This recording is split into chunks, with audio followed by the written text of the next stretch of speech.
Hi, I'm Kathleen Sams with Red Heart Yarns, and I want to help you understand multis, ombres, and prints, and I'm going to make this easy for you.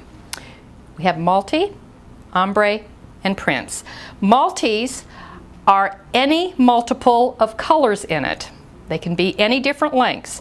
An ombre is a stage of the same basic color, and it changes at intervals or tones from light to dark.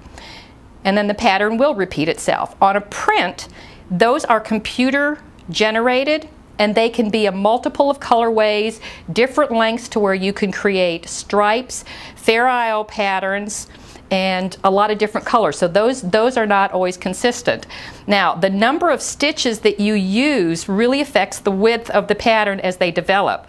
Generally, most of these are going to be more pronounced when you're working with knitting, but the crochet also creates some really interesting patterns. Now here you can see the multis on the knitted piece. They can either create stripes, or sometimes there'll be like little blocks of color, or maybe pool, and with the crochet it starts creating a little bit of a different pattern, and you start getting diagonal stripes with that. Also with the hat, that's using a garter stitch, and that's actually creating striping patterns. So you know, your different stitches, your different widths will create different patterns for you.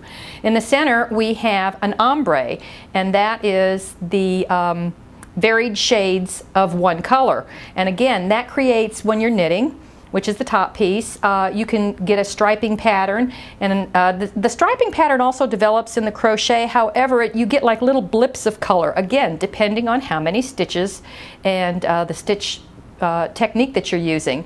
And then we have our prints on the end, and those are a lot of fun because you really never know what you're going to get. You can get stripe patterns, you can get Fair Isles. It's just a combination of colors and different lengths with different colors thrown in.